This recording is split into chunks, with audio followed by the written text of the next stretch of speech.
नमस्कार। दिन भर की बड़ी खबरों में आपका स्वागत है। मैं हूं आपके साथ मीनाक्षी त्रिवेदी। आज उस बुलेटिन में बात होगी विमान सेवा के आगाज पर तेज होती सियासत की, विपक्ष के आगे झुकी योगी सरकार की। जानेंगे कि क्या एक और राहत पैकेज लाएगी मोदी सरकार और शिवराज क्यों नहीं मानते केंद्र सरकार की बात। और आखिर में बात आर्थिक मोर्चे पर बढ़ी सरकार की परेशानी की। लेकिन तमाम बड़ी खबरों से पहले एक नजर इस वक्त की सुर्खियों पर। मौजूदा हालात के बीच बिहार चुनाव के लिए बीजेपी की नई रणनीति, सप्तर्षि योजना से होगा डिजिटल प्रसार। बड़ी बड़ी रैलियों की जगह फेसबुक लाइव, व्हाट्सएप ग्रुप और यूट्यूब ग्रुप का होगा इस्तेमाल। पूर्णबंदी के बीच मध्य प्रदेश में गरमाई सियासत। पूर्व सीएम कमलनाथ के बाद ज्योतिरादित्य सिंधिया के लगे गुमशुदगी के पोस्टर। सिंधिया की तलाश करने वालों के लिए लिखी गई इनामी राशि। सरकारी बैंकों के सीईओ और एमडी के साथ हुई बैठक में वित्त मंत्री निर्मला सीतारमण ने दिए निर्देश। कहा, सीबीआई सीवीसी से घबराए बिना योग्य ग्राहकों को दे लोन, सरकार दे रही है 100% गारंटी।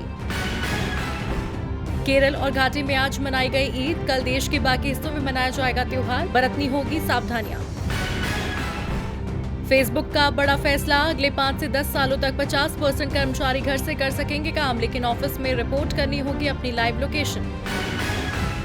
सुर्खियों के बाद अब बात आज की सबसे बड़ी खबर की। देश के स्वास्थ्य हालात खराब होने के बावजूद अब भले ही केंद्र सरकार ने कल से घरेलू विमान सेवाएं शुरू करने का आदेश दे दिया हो, लेकिन सरकार के इस फैसले से कई राज्य सहमत नजर नहीं आ रहे हैं। जो 3 राज्य केंद्र के फैसले का विरोध कर रहे हैं, वहां सरकार विपक्ष की है और मोदी सरकार के लिए ये कहा जाता रहा है कि वो अपने किसी फैसले में विपक्ष को शामिल नहीं करती। तो आज इसी मुद्दे पर चर्चा के लिए हमारे साथ स्टूडियो में मौजूद हैं राजीव जी। राजीव जी, आपका स्वागत है। धन्यवाद मीनाक्षी। राजीव जी, अर्थव्यवस्था को रफ्तार देने के लिए सरकार लॉकडाउन में एक के बाद एक रियायत दे रही है। अब बढ़ते मामलों के बावजूद कल से घरेलू उड़ानें शुरू होने वाली हैं, जिसे लेकर कई राज्यों ने ऐतराज जताया है।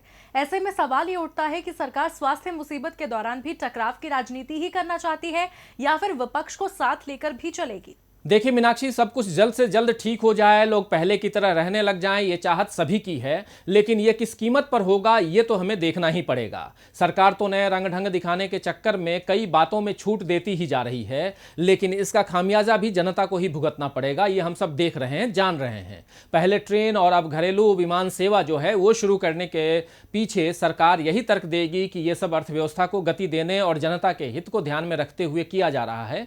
लेकिन उसके साथ किस तरह की सावधानियां बरती जा रही हैं, यह भी तो देखना होगा।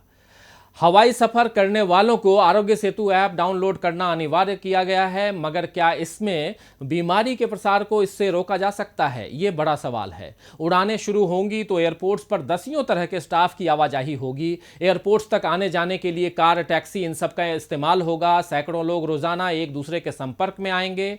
ऐसे में पूरी सुरक्षा की गारंटी किस तरह दी जा सकती है? यही वजह है कि महाराष्ट्र, छत्तीसगढ़ और पश्चिम बंगाल जैसे कुछ राज्य जो हैं इस फैसले से सहमत नहीं है, और यहीं पर सरकार का वो दावा गलत साबित हो जाता है जिसमें कहा जाता है कि इस वक्त हर फैसला सबसे विचार विमर्श करके लिया जा रहा है।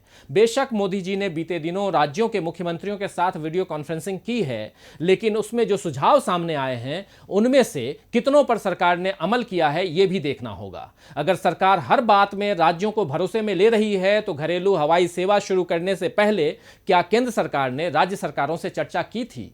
और अगर की थी तो फिर ऐसी नौबत क्यों आई कि कुछ राज्यों को अलग रास्ता जो है अख्तियार करना पड़ा है? जाहिर है कि मोदी सरकार की मनमानी राज्य सरकारों को रास नहीं आ रही है। अगर हालात सामान्य होते मीनाक्षी, तो इसे राजनीतिक स्टंट करार दिया जा सकता था, लेकिन इस वक्त मुद्दा जो है वो लोगों की स्वास्थ्य सुरक्षा का है और इसमें कोई राजनीति नहीं होनी चाहिए। बहुत बहुत धन्यवाद राजीव जी आपका तमाम जानकारियों के लिए। अब बढ़ते हैं अपनी अगली खबर की ओर। देश के मौजूदा स्वास्थ्य हालात के मद्देनजर योगी सरकार बार बार विपक्ष की तल्खी का शिकार हो रही है, कभी प्रवासी कामगारों के मुद्दे पर तो कभी अपने नियमों को लेकर। अब हाल ही में सरकार ने अस्पतालों में भी स्वास्थ्य मुसीबत से प्रभावित लोगों के लिए एक नया नियम बनाया था, लेकिन जब विपक्ष ने घेराबंदी शुरू की तो सरकार को अपने फैसले से यू टर्न लेना पड़ा। तो किस फैसले पर विपक्ष के आगे झुकी सरकार, इस रिपोर्ट में देखिए। उत्तर प्रदेश में जैसे जैसे स्वास्थ्य मुसीबत बढ़ रही है, योगी सरकार के खिलाफ विरोधियों के तेवर भी तल्ख होते जा रहे हैं। अब योगी सरकार ने एक ऐसा फैसला लिया जिस पर समाजवादी पार्टी के अध्यक्ष अखिलेश यादव जमकर बरसे हैं और बीजेपी सरकार पर नाकामी छुपाने का भी आरोप लगा रहे हैं। नतीजा ये हुआ कि सरकार को अपना फैसला वापस लेना पड़ा। जी हाँ, उत्तर प्रदेश सरकार ने अस्पतालों में मौजूदा स्वास्थ्य मुसीबत से जूझ रहे लोगों के मोबाइल रखने पर प्रतिबंध लगाने के फैसले को वापस ले लिया है। इसकी जानकारी चिकित्सा शिक्षा मंत्री सुरेश खन्ना ने दी। दरअसल प्रदेश के चिकित्सा शिक्षा महानिदेशक डॉक्टर के गुप्ता ने सभी चिकित्सा संस्थानों, राजकीय मेडिकल कॉलेजों के प्रधानाचार्यों को पत्र लिखकर कहा था, अस्पतालों में प्रभावित लोगों को मोबाइल फोन ले जाने की अनुमति नहीं है, क्योंकि इससे मुसीबत ज्यादा फैलती है, जिसके बाद मोबाइल फोन पर प्रतिबंध लगा दिया गया था। हालांकि चिकित्सा शिक्षा महानिदेशक ने ये भी आदेश दिया था कि अस्पताल में भर्ती लोगों को उनके परिजनों से बात कराने के लिए 2 dedicated mobile phone infection prevention control protocol का अनुपालन करते हुए वार्ड के इंचार्ज के पास रखे जाएंगे। आपको बता दें कि इस आदेश पर सूबे के पूर्व मुख्यमंत्री और समाजवादी पार्टी के अध्यक्ष अखिलेश यादव ने योगी सरकार की जमकर आलोचना की थी। अखिलेश ने कहा कि अगर मोबाइल से स्वास्थ्य मुसीबत फैलती है तो पूरे देश के अस्पतालों में इसे बैन कर देना चाहिए। यही तो अकेले में लोगों का सहारा बनता है। वस्तुतः अस्पतालों की दुर्व्यवस्था और दुर्दशा का सच जनता तक न पहुंचे, इसीलिए ये पाबंदी है। जरूरत मोबाइल की पाबंदी की नहीं, बल्कि सैनिटाइज करने की है। यहाँ विपक्ष ने इस आदेश की मुखालफत करनी शुरू की तो उधर योगी सरकार ने आदेश पर संज्ञान लिया और मोबाइल पर प्रतिबंध लगाने का फैसला वापस ले लिया। अब योगी सरकार जहां विपक्ष की मुखालफत के आगे अपने फैसले से यू टर्न लेने को मजबूर हो गई, तो वहीं अब एक फैसला तो केंद्र सरकार भी जल्द लेने वाली है। दरअसल देश की मौजूदा स्वास्थ्य मुसीबत में शैक्षणिक गतिविधियां काफी प्रभावित हुई हैं। स्कूल कॉलेजों ने ऑनलाइन क्लासेस के जरिए पढ़ाई कराने की कोशिश जरूर की, लेकिन बच्चों के मन में एक ही सवाल है कि आखिर स्कूल कॉलेज कब खुलेंगे। तो अब जब सरकार की तरफ से रियायत देने का सिलसिला जारी है, तो संकेत मिलने लगे हैं जल्दी ही स्कूल पर लटके ताले भी खुलने वाले हैं। पूर्णबंदी का पहला चरण लागू होने से पहले ही देश में स्कूल कॉलेजों को बंद कर दिया गया था। करीब 2 महीने से ज्यादा वक्त बीत जाने के बाद भी स्कूल कॉलेज नहीं खुल पाए हैं।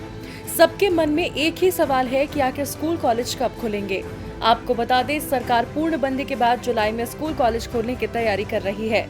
हालांकि स्कूल कॉलेजों में कई तरह के बदलाव भी देखने को मिलेंगे।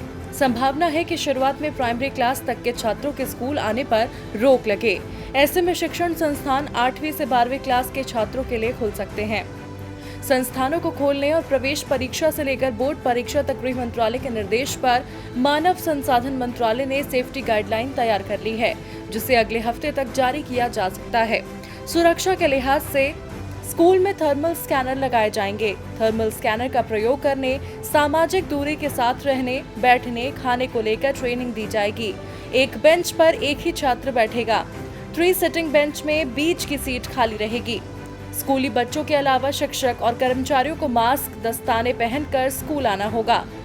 स्कूल बस में एक सीट पर एक छात्र बैठेगा। 2 शिफ्ट के साथ ऑड इवन रोल नंबर के साथ छात्रों को बुलाया जा सकता है। एसडीएम और डीएम पर औचक निरीक्षण के साथ गाइडलाइन का पालन करवाने की जिम्मेदारी होगी। इसके अलावा पाठ्यक्रम में बदलाव भी किया जा सकता है। पूर्णबंदी के दौरान हुए पढ़ाई के नुकसान को कम करने के लिए सीबीएसई बोर्ड पाठ्यक्रम को कम करने की तैयारी कर रहा है। हालांकि पाठ्यक्रम कितना कम होगा, इस पर कोई फैसला नहीं लिया गया है। अब रियायत देने के दौर के बीच एक तरफ जल्द ही स्कूल कॉलेज खुलने की अटकलें तेज होती जा रही हैं, तो वहीं दूसरी तरफ नए आर्थिक पैकेज आने के भी कयास लगाए जाने लगे हैं। जी हां, पीएम मोदी ने जब हाल ही में देश की अर्थव्यवस्था को संभालने के लिए 20 लाख करोड़ के पैकेज का ऐलान किया, तो विपक्ष समेत कई रेटिंग एजेंसियों ने इसे नाकाफी बताया। लेकिन अब केंद्र की तरफ से नए आर्थिक पैकेज की सुगबुगाहट तेज होने लगी है, जिसके संकेत खुद वित्त मंत्री निर्मला सीतारमण ने दिए हैं। देश इस वक्त भारी स्वास्थ्य मुसीबत की चपेट में है। बेरोजगारी बढ़ती जा रही है और अर्थव्यवस्था गर्त में जा रही है, जिसे सुधारना मोदी सरकार के लिए बड़ी चुनौती है। हाल ही में सुस्त पड़ी इकोनॉमी को बूस्ट देने के लिए केंद्र सरकार ने 20 लाख करोड़ के विशेष आर्थिक पैकेज का ऐलान किया था। लेकिन इस बड़े आर्थिक पैकेज के बावजूद उद्योग जगत में उत्साह का माहौल नहीं है। मगर अब वित्त मंत्री निर्मला सीतारमण ने आगे भी राहत देने के संकेत दिए हैं। जी हां, निर्मला सीतारमण ने बीजेपी नेता नलिन कोहली के साथ संवाद में कहा कि आर्थिक वृद्धि दर का वास्तविक आकलन करना अभी संभव नहीं है। अभी ये बता पाना मुश्किल है कि स्वास्थ्य समस्या कब शांत होती है। केंद्रीय वित्त मंत्री ने कहा, मैं दरवाजे कतई नहीं बंद कर रही हूँ, मैं उद्योग से जानकारी लेना जारी रखूंगी। हमने जो घोषणाएं की हैं उनका क्रियान्वयन किया जाएगा। आगे स्थिति क्या रहती है उसी के हिसाब से हमें कदम उठाना होगा। इस वित्त वर्ष के अभी 2 ही महीने हुए हैं, 10 महीने अभी बचे हैं।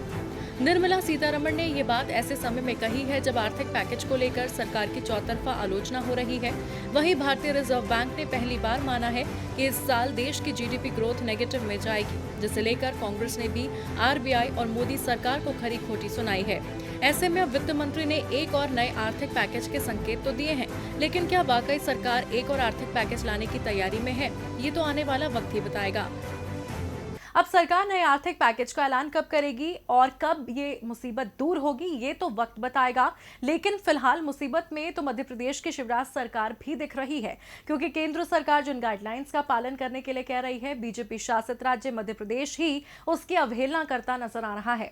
यहाँ न सिर्फ राजनीतिक कार्यक्रम का आयोजन किया गया, बल्कि इस दौरान सोशल डिस्टेंसिंग को भी ताक पर रखा गया, जिसको लेकर अब सियासत शुरू हो गई है। केंद्र सरकार की गाइडलाइन कहती है कि पूर्णबंदी के दौरान किसी भी तरह के धार्मिक, सामाजिक और राजनीतिक आयोजन पर पाबंदी रहेगी। लेकिन अगर केंद्र में काबिज सरकार की गाइडलाइन की अवहेलना बीजेपी शासित राज्य के मुख्यमंत्री की मौजूदगी में हो, तो इस पर आप क्या कहेंगे? जी हाँ, मध्य प्रदेश में कुछ ऐसा ही हुआ है। अब राज्य में उपचुनाव की तारीखों का ऐलान भले ही ना हुआ हो, लेकिन शिवराज सरकार सत्ता में बने रहने के लिए पूरी जद्दोजहद कर रही है। केंद्र सरकार की गाइडलाइन को दरकिनार करने में मुख्यमंत्री शिवराज सिंह चौहान जरा भी गुरेज नहीं कर रहे। अब भले ही केंद्र सरकार ने राजनीतिक आयोजनों पर पाबंदी लगा रखी हो, लेकिन मुख्यमंत्री शिवराज सिंह चौहान और एमपी बीजेपी अध्यक्ष विष्णुदत्त शर्मा की मौजूदगी में पार्टी ने सदस्यता अभियान कार्यक्रम का आयोजन किया, जिसमें बीजेपी में शामिल कांग्रेस के पूर्व विधायकों के करीब 200 करीबियों ने शिरकत की। अब बीजेपी के इस कार्यक्रम पर मध्य प्रदेश कांग्रेस ने सवाल खड़े किए हैं। जनता के लिए मुसीबत बन रही है बीजेपी। एक हॉल में 200 नेताओं की भीड़ देखिए। जनता के लिए शादी बारात में 50 और अंत्येष्टि में 20 व्यक्तियों की अनुमति है। बीजेपी के लिए कोई सीमा नहीं है। रोज पूर्णबंदी और सोशल डिस्टेंसिंग तोड़ रहे हैं। जनता काल के गाल में समा रही है और बीजेपी का जश्न जारी है। अब भले ही केंद्र सरकार अपनी गाइडलाइन का सख्ती से पालन करवाने के लिए राज्य सरकारों को चिट्ठी लिख चुकी हो, लेकिन जब सियासी पार्टियां लोगों की जिंदगियों से ऊपर अपने हितों को ध्यान में रखेंगी तो सवाल उठेंगे ही। शिवराज सिंह चौहान ने भले ही कांग्रेस के 200 कार्यकर्ताओं को नियमों को दरकिनार कर अपने पक्ष में कर लिया हो, लेकिन जनता सब देख रही है और वक्त आने पर अपना जवाब भी देगी। अब विपक्ष के शब्द बाणों से घिरे शिवराज पूरे मामले पर क्या सफाई देते हैं, ये देखना होगा। वहीं देखना ये भी होगा कि बिहार एनडीए में तल्खियां क्यों बढ़ रही हैं। यहां भले ही विधानसभा चुनाव में नीतीश के नेतृत्व में मैदान में उतरने की बात अमित शाह ने कही हो, लेकिन अब सूबे में जो हालात हैं वो नीतीश कुमार और बीजेपी में तल्खियों को उजागर कर रहे हैं, जिसका ताजा उदाहरण उस वक्त मिला जब सीएम और डिप्टी सीएम दोनों अलग अलग अपनी उपलब्धियों का बखान करने लगे। तो क्या वाकई बीजेपी और जेडीयू में बढ़ रही हैं दूरियां? इस रिपोर्ट में देखिए। क्या बिहार में बीजेपी और जेडीयू में बढ़ रही हैं दूरियां? क्या विधानसभा चुनाव से पहले अलग हो सकते हैं दोनों दल? क्या टूट जाएगा बीजेपी और जेडीयू का साथ? ये सवाल उस वक्त से उठ रहे हैं जब मौजूदा स्वास्थ्य हालात को लेकर सूबे के मुख्यमंत्री नीतीश कुमार और उप मुख्यमंत्री सुशील कुमार मोदी ने अपनी अपनी उपलब्धियों का बखान करना शुरू किया है। दरअसल नीतीश कुमार की तरफ से पूर्णबंदी और स्वास्थ्य मुसीबत के बचाव के लिए उठाए गए कदमों का विज्ञापन जारी किया गया, तो शाम को उप मुख्यमंत्री सुशील मोदी भी केंद्र सरकार के काम को गिनाने लग गए। डिप्टी सीएम ने बिहार के लोगों के लिए जो अब तक केंद्र सरकार ने सहायता दी है, उस पर एक प्रेस विज्ञप्ति में जानकारी दी। आपको बता दें कि अखबारों में जारी विज्ञापन में नीतीश कुमार ने सबसे ऊपर प्रवासी श्रमिकों के लिए जो भी कदम उठाए गए हैं उसके बारे में विस्तार से जानकारी दी। इसके अलावा नीतीश कुमार के अनुसार अब तक राशन कार्ड धारियों के खाते में 1000 की राशि ट्रांसफर की गई है। 84,76,000 पेंशन धारियों के खाते में 1017 करोड़ रुपए 3 महीने की पेंशन का अग्रिम भुगतान है। करीब 1 करोड़ 8 लाख छात्र छात्राओं के खाते में 3,102 करोड़ रुपए उनकी छात्रवृत्ति, पोशाक और साइकिल योजनाओं के लिए बाद में ट्रांसफर किया गया है। यहाँ नीतीश अपने काम को जनता तक पहुँचाने में जुटे थे, तो वहीं उप मुख्यमंत्री भी केंद्र के कामों की लिस्ट जनता के सामने रखनी शुरू कर दी। सुशील मोदी की एक प्रेस विज्ञप्ति के अनुसार स्वास्थ्य मुसीबत के बाद केंद्र ने बिहार सरकार को 11,744 करोड़ की मदद की है, जिसमें गरीबों को दिए गए 5,719 करोड़ नकद और 6,024 करोड़ से ज्यादा का मुफ्त खाद्यान्न शामिल है। खैर, अब भले ही जेडीयू और बीजेपी आपस में तल्खियों की बात को नकार दें, लेकिन नीतीश और सुशील मोदी के इस कदम ने सूबे में कई अटकलों को जन्म दे दिया है, जिस पर विपक्ष का कटाक्ष करना तय है। और बुलेटिन के आखिर में बात आर्थिक मोर्चे पर बढ़ी सरकार की परेशानी की। देश के मौजूदा स्वास्थ्य हालात के बीच सरकार के लिए अर्थव्यवस्था को पटरी पर लाना बड़ी चुनौती साबित होने वाला है। खुद आरबीआई गवर्नर शक्तिकांत दास चालू वित्त वर्ष में जीडीपी ग्रोथ नेगेटिव रहने का अनुमान जता चुके हैं। तमाम रेटिंग एजेंसियां भी जीडीपी ग्रोथ को लेकर चिंता जाहिर कर चुकी हैं और अर्थव्यवस्था को लेकर आई एक नई रिपोर्ट से मोदी सरकार की परेशानियां बढ़ती नजर आ रही हैं। देखिए रिपोर्ट। मोदी सरकार उम्मीद जता रही थी कि 20 लाख करोड़ के आर्थिक पैकेज के बाद अर्थव्यवस्था पटरी पर लौटती दिखेगी।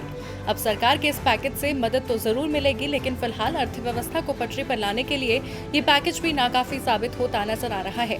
ये कहना है डन एंड ब्रैडस्ट्रीट की ताजा आर्थिक समीक्षा रिपोर्ट का, जिसमें अनुमान लगाया गया कि चालू वित्त वर्ष की तीसरी तिमाही में भारतीय अर्थव्यवस्था मंदी में जा सकती है।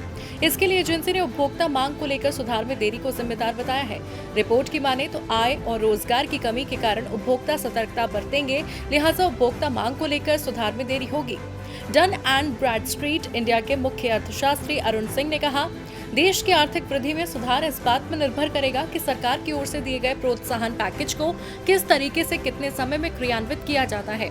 अर्थव्यवस्था पर प्रोत्साहन उपायों का प्रभाव 3 प्रमुख पहलुओं पूर्णबंदी हटाने की अवधि, पैकेज के क्रियान्वयन की क्षमता और इसमें लगने वाले समय पर निर्भर करेगा। इसके अलावा डन एंड ब्रैडस्ट्रीट ने अपनी रिपोर्ट में रिजर्व बैंक के उठाए गए कदमों की सराहना की। ब्रैडस्ट्रीट के मुताबिक रेपो रेट में कटौती और लोन मॉरेटोरियम से फायदा मिलेगा और आरबीआई के ये कदम आपूर्ति बढ़ाने के लिए हैं, लेकिन साथ ही मांग बढ़ाने पर भी ध्यान देने की जरूरत है। अब देखना दिलचस्प होगा कि मोदी सरकार आर्थिक पैकेज का क्रियान्वयन किस ढंग से करती है, क्योंकि इसके बाद ही आर्थिक पैकेज से देश की अर्थव्यवस्था को पहुंचने वाले फायदे का आकलन किया जा सकेगा। फिलहाल दिन भर की बड़ी खबरों में मेरे साथ इतना ही, लेकिन आप देखते रहिए डीबी लाइव। नमस्कार।